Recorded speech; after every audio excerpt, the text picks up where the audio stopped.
Iran ইসরায়েলের যুদ্ধের দামার ফলে প্রভাব পড়ল মধ্যপ্রাচ্যের যাওয়া বিভিন্ন যাত্রীদের উপর। আমরা এখন অবস্থান করছি সিলেটের ওসমানী আন্তর্জাতিক বিমানবন্দরে। আপনারা জানেন ইতিমধ্যে ঘোষণা করা হয়েছে অর্থাৎ মধ্যপ্রাচ্যগামী যেগুলো ফ্লাইট আছে সেগুলা কিছুটা সাময়িক সময়ের জন্য স্থগিত করা হয়েছে। আপনারা জানেন কিছু কিছু দেশে বিমান হামলা হয়েছে, তার মধ্যে মিসাইল হামলা হয়েছে। আমরা যদি বলতে কি কাতারে মিসাইল হামলা হয়েছে, বাহরাইনে হয়েছে, কুয়েতে হয়েছে, সংযুক্ত আরব আমিরাতে হয়েছে।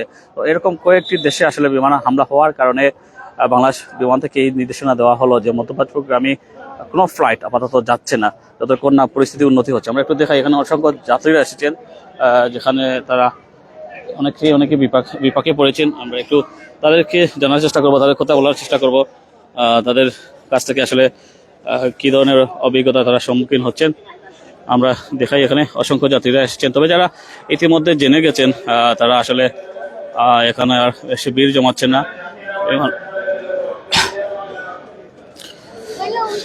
বাংলাদেশ বিমান মন্ত্রণালয় থেকে জানানো হয়েছে অযথা ভিড় না করার জন্য, যতক্ষণ পর্যন্ত পরিস্থিতি উন্নতি করা না ঘটে ততক্ষণ পর্যন্ত ভিড় না করার জন্য। তাই খানিকটা ভিড় কমই এই মুহূর্তে।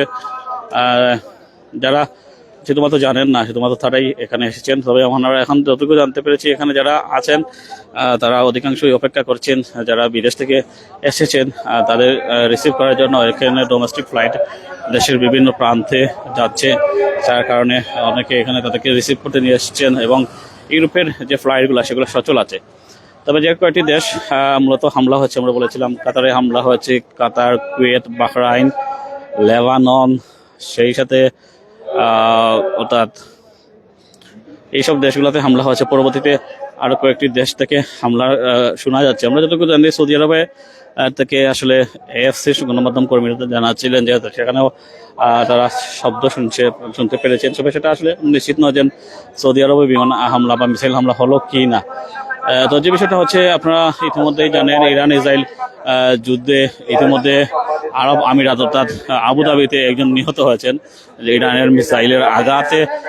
সেই সাথে অর্থাৎ ইসরায়েলের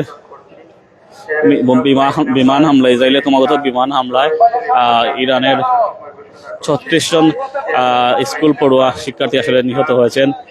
খুবই মর্মান্তিক। সময় যত যাচ্ছে তত টেন্স সিচুয়েশন যাচ্ছে। আপনারা জানেন ইরানকে সমর্থন প্রত্যক্ষভাবে দিচ্ছে এমন কোনো রাষ্ট্র এই মুহূর্তে নেই। ইরানকে সমর্থন মধ্যপ্রাচ্যের কোনো দেশই আসলে সরাসরি দিচ্ছে না। সেই সাথে যতটুকু ইরানের বন্ধু অর্থাৎ রাশিয়া তাদেরকে কূটনীতিকভাবে সহায়তা করছে, অস্ত্র দিয়ে সহায়তা করছে। অনেক আগ থেকে ইরানের সাথে রাশিয়ার একটা ভালো সম্পর্ক আছে, চীনের সাথে সম্পর্ক আছে। তবে এখনকার সময়ে আসলে ইরানের পাশে সেই সব দেশগুলো, বিশেষ করে আরব বিশ্বের দেশগুলো, ওআইসি ভুক্ত দেশগুলো, মুসলিম লীগের দেশগুলো, আরব এইসব দেশগুলো যদি ওআইসির 53টি দেশ ভারত অর্থাৎ ইরানের পক্ষে না দাঁড়ায়, মুসলিমের পক্ষে না দাঁড়ায়, তাহলে ইরান হয়তো বিরাট একটা মাসুল দিতে যাবে, যেটা হবে ইরানের জন্য দীর্ঘমেয়াদী একটা মাসুল। আপনারা জানেন বিরাট শক্তি সঞ্চয় নিয়ে আসলে ইসরায়েল ঝাঁপিয়ে পড়েছে ইরানের বিরুদ্ধে। যেহেতু বিশ্বের সর্বোচ্চ ক্ষমতাধর বাহিনী হচ্ছে আমেরিকান বাহিনী, সেই আমেরিকান বাহিনীর প্রত্যক্ষ মদত রয়েছে এই ইসরায়েলি বাহিনীর প্রতি। তারা ইতিমধ্যেই আসলে পারস্য উপসাগরে তাদের বিশ্বের সর্বোচ্চ যে পারমাণবিক বিমান বহনের সক্ষম রণতরী ডেস্ট্রয়ার সেটা আসলে মোতায়েন করেছে, সেটা পারস্য মহাসাগর অবস্থা করছে।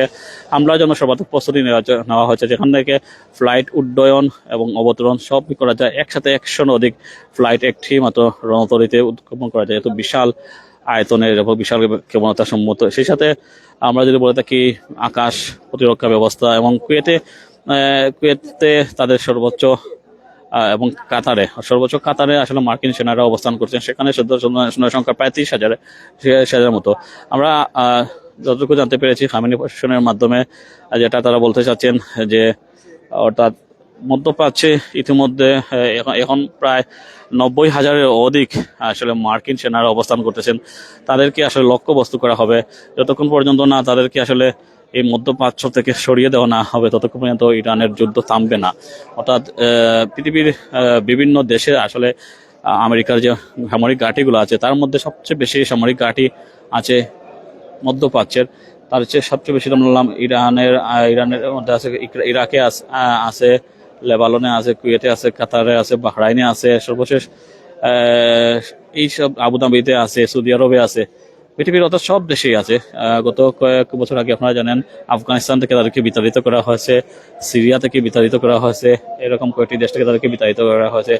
পাশাপাশি যে সকল দেশে তাদের আসলে ঘাঁটি আছে সেখান থেকে তাদের সৈন্য আসলে প্রত্যাহার করে নেওয়া যাচ্ছে, এবং কি একটা দিক নির্দেশনা দেওয়া হয়েছে ইরানের যারা নাগরিক আছেন তাদেরকে অর্থাৎ সাবধানে চলাফেরা করার জন্য, যাতে করে ইসরায়েল এবং আমেরিকার যে হামলা সেটা আসলে চলবে, অব্যাহত চলবে। এবং যে কথা বলে রাখি, আমেরিকা আসলে বিবৃতি দিয়ে জানিয়েছে পৃথিবীর বিভিন্ন দেশে তাদের অবস্থানরত মার্কিন নাগরিকদের নিরাপদে থাকার জন্য বাসিত হয়ে গেছে। ইতিমধ্যে কাতার থেকে তাদের কূটনৈতিক যে মিশন সেটা আসলে প্রত্যাহার করা হয়েছে আমেরিকার পক্ষ থেকে, আমরা এতগুলো জানতে পেরেছি। তো সর্বোপরি মিলিয়ে একটা গুলাটে অবস্থা, সবকিছু আসলে টালমাটাল অবস্থা। সো আমি রিটন আহমেদ এতক্ষণ যুক্ত ছিলাম প্রাইম সিলেট থেকে। আমি অবস্থান করছি সিলেটের ওসমানী আন্তর্জাতিক বিমানবন্দরে। এখানে খবর জানাচ্ছিলাম অর্থাৎ ইরান ইসরায়েলের যুদ্ধের ফলে যে মধ্যপ্রাচ্যের বিভিন্ন রুটে যে বিমান চলাচল বন্ধ হয়ে গেছিল তার একটা চিত্র দেখা যাচ্ছিলাম। অতক্ষণ পর্যন্ত আমরা জানতে পারছি মধ্যপ্রাচ্যগামী কোনো ফ্লাইট আসলে সিলেট থেকে এই মুহূর্তে উড্ডয়ন করছে না। অনেক